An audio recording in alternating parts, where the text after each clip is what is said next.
Order! Order! You are an incorrigible delinquent at times. Behave yourself, man!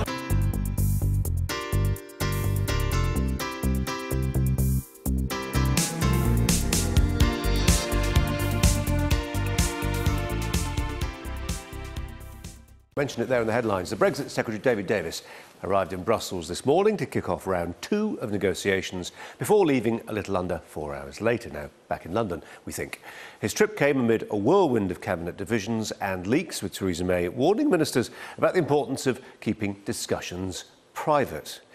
What options are open then to the UK, and what are the key positions held by those in government and opposition? The so-called transitional arrangement would mean the UK could retain its single market membership on a time-limited basis, giving it more time to secure a better deal. Philip Hammond, the Chancellor, has championed a 2-year transitional deal to allow, he says, a smooth path for businesses to adapt, but in the process angering Brexit hardliners and some Tory backbenchers. The Trade Secretary, Liam Fox, has said that although he agrees on a limited transitional period, it must necessarily be short. The second option is to try to stay in the single market. Chukwuemeka favoured this approach, saying that staying in should remain an option, but it's been ruled out by Theresa May and the large majority of the Labour Party, certainly its leadership. Another option is no deal. The UK would remain a member of the World Trade Organization, but will have no free trade with Europe. Tariffs would apply, although Theresa May has said no deal is better than a bad deal. This option largely unfavoured, really, by any party. The divisions between parties over what will be Britain's fate following Brexit have prompted senior Lib Dem Vince Cable to suggest no Brexit is becoming an increasingly likely outcome. Former Prime Minister Tony Blair has echoed this view, telling Sky News that public opinion on quitting the EU is moving. That was the word he used. So against such a chaotic backdrop, can a decent Brexit deal actually be achieved? To discuss this, we're joined by Dan Hodges, commentator for The Mail on Sunday, and Jason Beattie, head of politics at The Mirror. Gentlemen, a very good afternoon to both of you. Dan, if I can start with you. Juliet Samuel, in her column in The Telegraph today, says that this squabbling in the Cabinet is now so chaotic, there is a read across to Brexit that it will really seriously hamper the Brexit negotiations. I mean, that's quite a claim, isn't it? It is, and I'm not sure I entirely sign up to the thesis. I mean, certainly it's not helpful for the government to be having, and for Theresa May to be having these sort of noises off as the negotiations start. But I mean, I think that the extent to which this is going to influence how our European partners engage with us, I think still remains to be seen. I mean, I think that the two big fundamental things that are influencing, certainly the election result, and the loss of the majority is something that has been perceived within Europe as a weakness by our partners, and that's our European partners, and that's something they'll try and exploit. And obviously, the fact that we are moving forward with Brexit is something that I think within Europe is seen as a threat to the grander European project, and a threat that has to be in some way faced down. I think those are the two significant factors in negotiations, and I'm not entirely sure, frustrating though it will be for Theresa May, and indeed speaking to Downing Street this morning, frustrating though I know it is, I'm not entirely sure about the practical impact it will have on negotiations. Jason, what do you think? I mean, is it so? It's obviously fascinating Westminster spectator sport, but does it have a bearing, a genuine, substantive bearing on the Brexit process? Well, I mean, it would be very entertaining if it were not so serious. I mean, let's remember how we got here. We had David Cameron calling a referendum to try and slay once and for all the Brexit European divisions within his party. Then we had Theresa May calling an election to try and strengthen our hand at Brexit, and we're still here after the election of this kind of perpetual Tory psychodrama over Europe, tearing the party apart, and it doesn't seem to solve anything. Now, the issue here is, yes, it does have a bearing on Brexit talks, because the cabinet is so divided about what sort of Brexit it wants. I mean, even you get down to the nitty-gritty, you talked about the transition deal earlier. You know, two months ago, they weren't talking about a transition deal. They moved ground on that one, but they're not even certain how long it will last and what sort of transition they want. Liam Fox wants to be able to conduct trade negotiations while that's taking place. Is that possible? Will the EU allow it? We don't know. I mean, you know, this is a real problem, that the Tories are led by a leader whose authority is completely and utterly spent, And that's paving the way for all sorts of positioning for a kind of putative leadership contest against the backdrop of Brexit talks. And that's why the position's changing so much. And if I was Michel Barnier, I'd be reaching for the cognac by now and trying to drown my sorrows in desperation. Dan, does Jason have a point when he says this is reopening up divisions over Europe? Because there's a way of looking at these cabinet divisions that's all about naked ambition, it's about shafting people who might get the job that you want. Is it about Europe? Yeah, I mean, I don't agree that it's reopening the divisions on Europe, because I'm not entirely sure when the divisions on Europe actually closed up. I mean, I'm not sure they ever did. I mean, I think you're right about that. I mean, I think there are a lot of factors in play here. I mean, certainly at the weekend briefings. I mean, obviously there is a sort of a Euro element to the briefings against Philip Hammond. It's also true that within cabinet there are divisions around issues such as public sector pay restraint. And I think some of the criticism of Philip Hammond relates to sort of cabinet ministers jockeying for some sort of easing of the fiscal constraint within their own departments. Then there are obviously the sort of the leadership cross currents. But I think what's interesting, what's different about, if you like, these Euro divisions is in the past they've tended to be generated from the Conservative backbenches. These are divisions that are coming from the cabinet, and actually. There are actually a lot of very angry Tory backbenchers walking around this morning who are saying, we have actually been relatively united since the election. We've managed to sort of keep our house in order since the election, and it's the cabinet that are causing all the trouble. And I think what you're going to see is a bit of a backlash now from backbenchers against members of the cabinet trying to sort of shut these divisions down.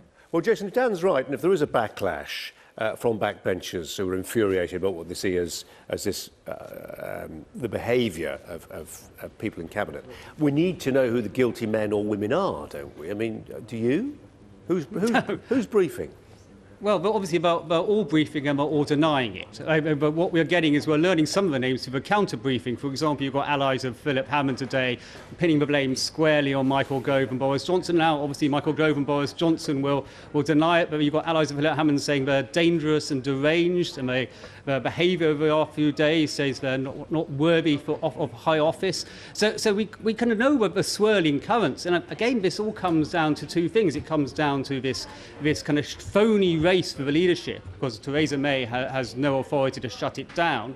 And then it comes down to what position they want on Brexit. And it's quite obvious that people are briefing against Philip Hammond.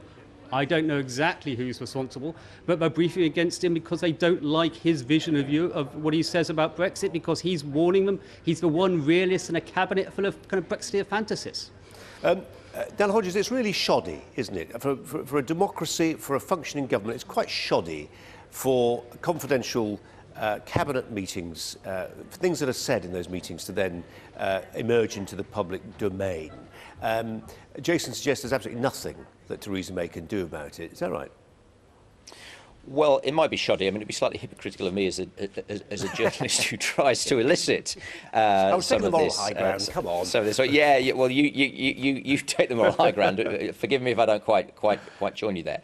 I think certainly, a sense of dysfunctionality at the heart of government is never good. I mean, I do think it is, however, very much just a product still of the election result. And I have to say also, I mean, I do think actually, in Theresa May's defence, I think why there's a lot of frustration in Downing Street, in some ways, since the election, they have made some steps to stabilise their position. So we've got the Queen's speech through, there's the deal with the DUP, we've got one more, PMQs, and then people are off for their holidays.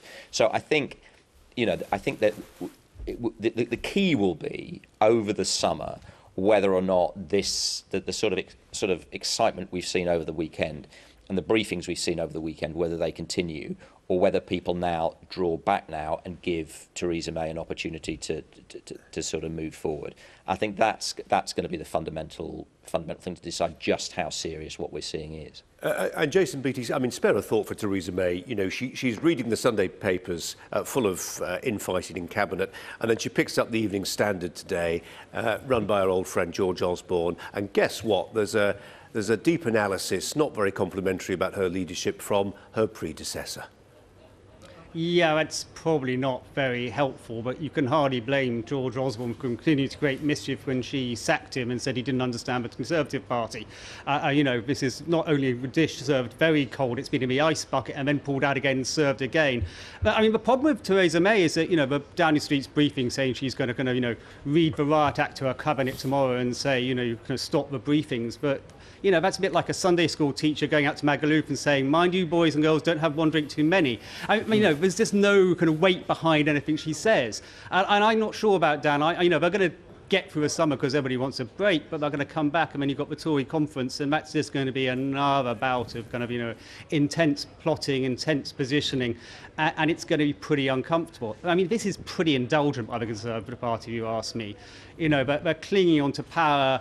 And if I was a voter, I would be pretty dispirited that they can't even govern properly and they can't get a coherent position on Brexit.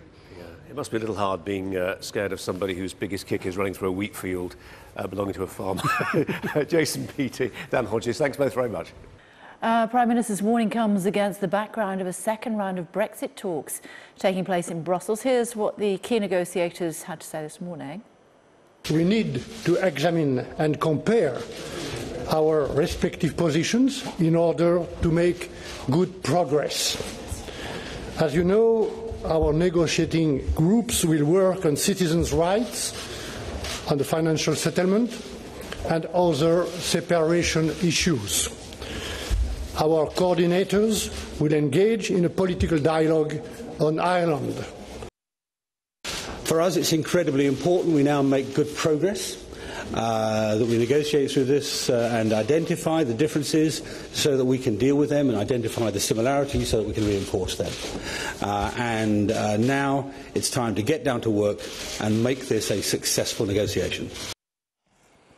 Faisal is still with us. Faisal, why are you still there? One wonders what sort of bargaining power we still have left. Well, there are certain technicalities where there's a shared interest, where things should be easier to get going. We have these very technical points about how we share the legalities of the treaties of the World Trade Organization. That's progress. Progress, you definitely take it. But I would really alight upon what Michel Barnier said there about comparing and examining the UK's position. It shows to me that there is still a slight difference in expectation, even at this phase of the negotiation, because on the European side, what they want to do is actually still clarify precisely the legalities of the offer on citizens, precisely where we are on this idea of a financial settlement, so-called exit bill, and beginning the conversations about Northern Ireland. They want to verify exactly what it is we're saying and clarify that, not go through line by line comparing the UK position and the EU position and coming to a compromise. I'm told that that isn't even going to start until August. So it just shows you just at this very beginning of this stage, there's still a mismatch in expectations. David Davis only spent an hour over there in Brussels and he's come back. He'll be returning on Thursday and we'll hope to be able to show some further progress. And are we listening to a dog whistle or are we listening to the clock ticking, do you think? Well, the clock is very fixed, Kay. That March 2019 is when the timetable for this Article 50 process runs out. And if you compare that with what's happening with businesses, if you think about it, businesses that have board meetings for the next financial year, that's from April 2018 to April 2019, they already have to plan and make a judgment for where we're going to be in March 2019. And some of them are activating their contingency plans. That is why Philip Hammond and the Treasury are talking about a transition period. They want to make sure that those businesses don't perceive a cliff edge in March 2019. That is what that debate in Cabinet is about, but that is also the stopwatch which is looming over these negotiations in Brussels. OK, for now, Faisal, thank you. Joined from Brussels by Ryan Heath, who was a speechwriter to Jose Manuel Barroso, the former head of the European Commission, now senior correspondent at Politico. Hi, Ryan. Thanks for joining us. Are we a laughing stock in Europe, do you think? I wouldn't go that far, but there is absolutely concern. I was speaking to members of the German parliament who said they were really quite shocked at the level of knowledge that some MEPs had shown on a recent trip to the parliament in Berlin. And you've certainly got people who look at images like the piles of paper on the table today at the negotiations in Brussels, and they really do wonder, is Britain prepared? Is it really taking this seriously? And of course, the bottom line is Britain is taking it seriously, but it's not as well prepared as the EU side. We heard from Vince Cable a couple of weeks ago now. He was speaking on one of our Sunday morning political programmes, and he was saying he would be surprised if Britain ever left the European Union. Is that sort of secretly what the rest of our European colleagues would like to see happen? I think that is a bit of the open secret, the hope that people here in Brussels have. They realise that there's not the appetite yet to actively call for some kind of second referendum, but they consider that it's possible you could move into some kind of transitional arrangement and then just keep extending that arrangement and never quite end up leaving the EU. Now, obviously, that's going to be red rag to the Tory Conservative bulls, so I'm not sure that that's ever going to get off the ground politically in the UK. The government is kind of cornered in having to push through for some kind of Brexit. But as we've all seen from 2016, a lot can change week to week in politics. So no one's completely willing to give up entirely on the UK as EU members. And that's why they keep pushing the UK to come forward and admit more of the reality of these negotiations, because then it leaves that crack open in the door of people doubting, should the Brexit actually happen? One wonders what sort of options, as far as the Europeans are concerned, are still open in this second round for Britain. When David Davis leaves the United Kingdom and goes over the Channel, you know, he's full of bluff and bluster and confidence. What sort of reception does he receive when it comes to bargaining and negotiating? I think people were a little bit sceptical at first, but honestly, Kay, I'm not sure it's a bad thing that he's left the table today. I think people here in Brussels at least perceive a bit of a mismatch between Davis and Barnier. So if you take the two of them away from the table and leave it to the top civil servants, then actually pound for pound, they're pretty much punching at the same level. So that's not a bad thing for the UK, even if people do snigger a little bit about how well prepared Davis is. Yeah. I suppose one of the sticking points, certainly as far as the Brits are concerned, is this fear, this figure of this 100 billion euros. And it's like with all divorces, you know, both sides are saying, well, I want this much, and Britain's saying, you've got no chance. Talking figures at this early stage is not helping, is it? It's not going to help either side, honestly. As soon as the EU spit out a figure, that's going to lead those countries that take EU subsidies, I'm thinking Poland and some of the other Eastern and Central member states, they're going to start to get a number themselves about what they might be missing out on. So people in Britain are thinking, oh dear, how much are we going to have to pay? People in Eastern and Central Europe are thinking, what is going to leave the table for us once we come to some kind of settlement? And then you start to see the EU unity. You can see how that can start to fray very, very quickly. So that's why the EU is sort of refusing to come out with a specific number. At the same time, it pushes Britain to put a number on the table, because how can Britain say it's negotiating in good faith if it's just denying the reality that there is some kind of bill to pay for existing legal commitments, for any future relationship in EU programs, for research or student exchange and things like that. So eventually these numbers are going to have to come out, but that is going to show up the fact that Britain will have to pay something, and the EU is not quite as united as they're making out right now. And how much of a concern is there that actually Britain is going to have, well, it has to be punitive, the action against Britain, if it does finally decide to leave, in order to say to other European countries, specifically France, but potentially Greece, I suppose Italy as well, that look what we're going to do if you even think about leaving? Mm-hmm. Well, I think, yes, at the end of the day, it amounts to something punitive. You can say that each individual action isn't punitive. The mere fact of paying money, I don't think, is a punitive thing. But the whole point of a club is that it's supposed to be better for the people in it rather than outside of it. Otherwise, you wouldn't have a club. Everyone would be the club. So that's why the EU insists on pushing this, and why a lot of people that I spoke to over the weekend weren't really convinced by Tony Blair's argument. Now, I'm not saying that there aren't some people who'd be willing to adjust the edges of this freedom of movement principle, and I believe Tony Blair if he says he's had conversations with senior figures, but at the end of the day, they're not really going to junk that whole system to keep the UK in the EU, because they have to keep most of the integrity of that system, otherwise the logic of the whole thing falls apart. Okay, good to talk to you, Ryan. Thanks very much indeed for joining us. Thank you. The second round of formal talks on Britain's departure from the EU is taking place in Brussels. The Brexit Secretary, David Davis, says it's time to get down to business, focusing on EU citizens' rights, the so-called divorce bill from the EU and the Irish border. Meanwhile, Theresa May is to try to reimpose discipline on her senior ministers after a series of leaks over the weekend, suggesting cabinet splits and infighting. Here's our political editor, Laura Kuensberg. They don't really have much time to hang around. The two men will haggle over how we leave, especially with the UK's political situation, rather fluid at best. It's incredibly important we now make good progress, that we negotiate through this and identify the differences so that we can deal with them and identify the similarities so that we can reinforce them. Now it's time to get down to work and make this a successful negotiation. Now we have to work. Thank you. Work. Yes, that's right, work. There is a lot to do. Working out the Irish border, the Brexit bill, rights for Brits abroad. Very nice to see you again. But government ministers don't agree completely over what should be on the table. Perhaps that's why the Brexit Secretary seemed to arrive without his notes. Perhaps because chatter around the cabinet at home suggests the big beasts are split. Is the cabinet split on Brexit?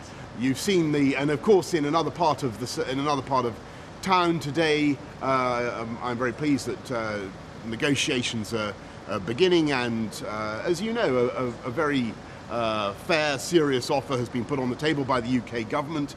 It's not just that government has to wrangle Brexit through Brussels and Parliament, but deal with other pressures and disagreements on public sector pay, on spending. Above all, the disagreements have emerged into daylight because the discipline Theresa May had imposed on the Tories has all but disappeared since the general election.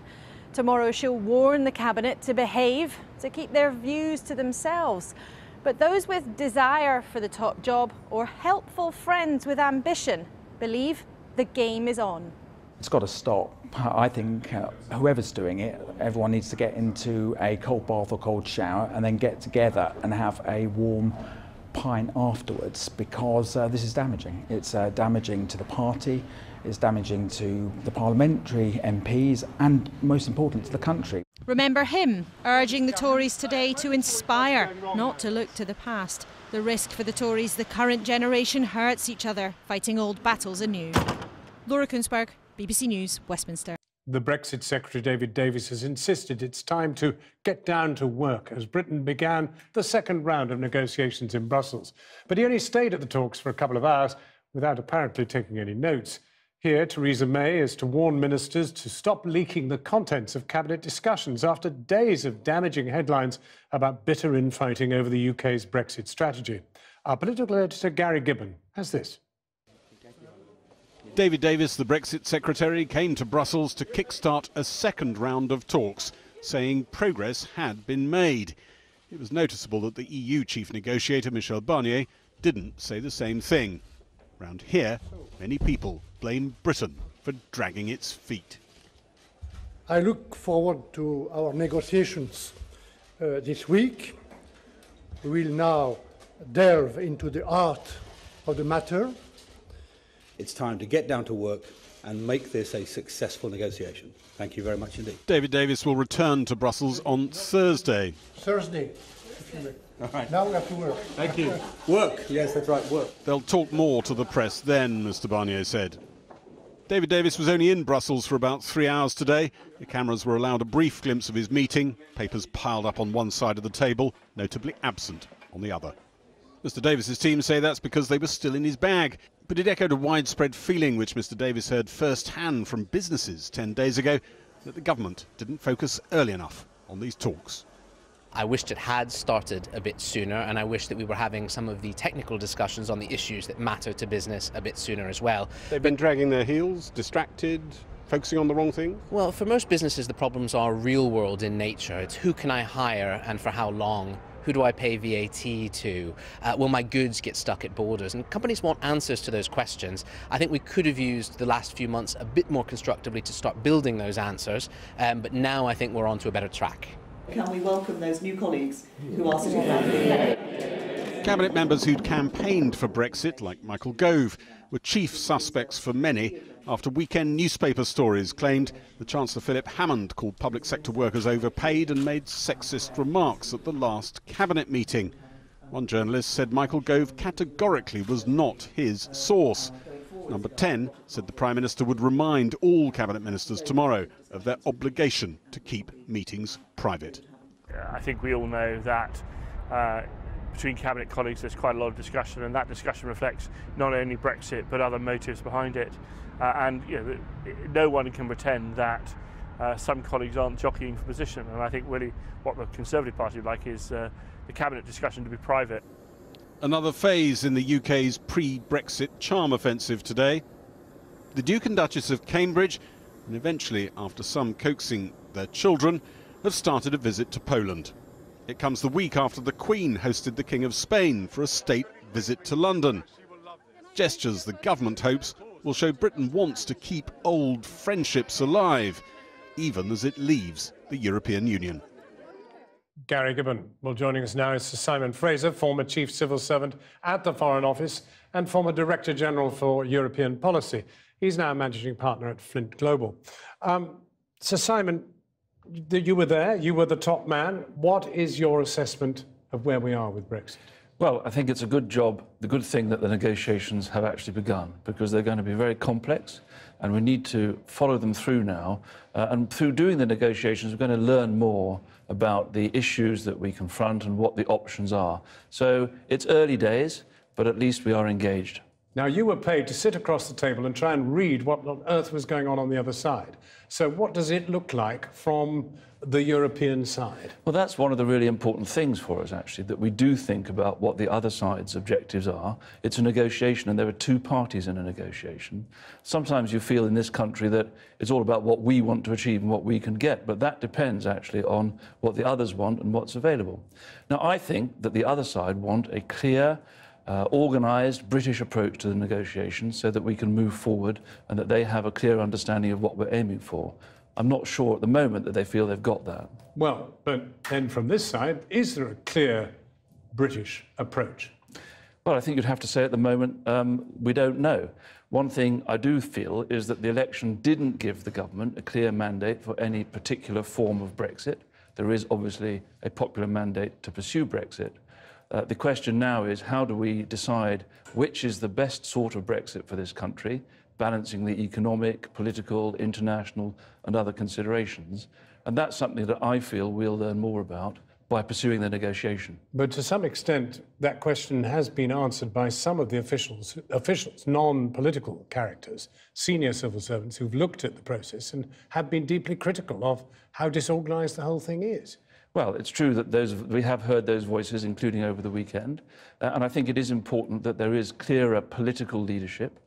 It is obvious that there are different views amongst some members of the Cabinet. Clearer political leadership and a hung Parliament with a weakened Prime Minister. Well, we need clarity from the Cabinet because the civil servants can't deliver the negotiation if they don't have a clear steer, political steer, about what it is they're pursuing. So I do think that's important, that officials and ministers need to work together.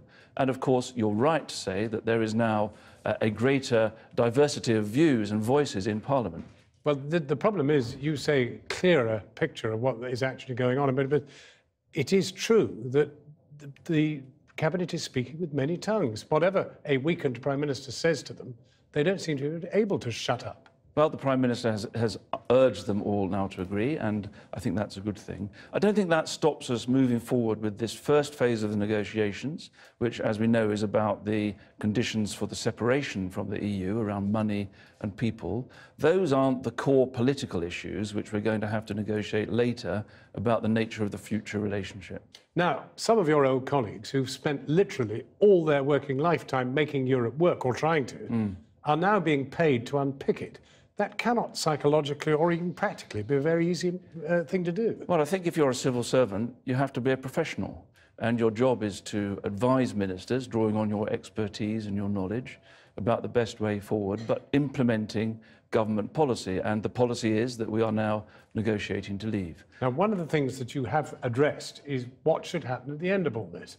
And you seem to be advocating that the British people somehow seem to have a say when all this is done. Well, what I'm saying is that we need to go through the negotiation, and through the negotiation we'll learn more about the issues and how complex they are, and what it is that we think is in our best interest, and what it is that's on offer from the other side. And I think people need to know that.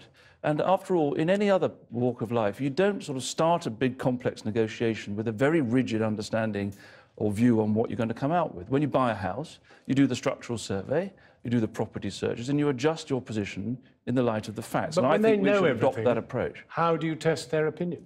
Well, the government has already said that it's going to come back to Parliament for a vote on the deal that's reached through the negotiation.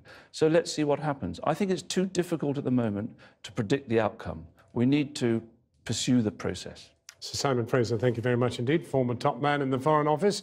The Labour leader Jeremy Corbyn has called on the Prime Minister to broaden the inquiry into the Grenfell Tower fire. Mr Corbyn said that the probe should form two parts and include representation from those from minority backgrounds. He said such a move would increase confidence in the process.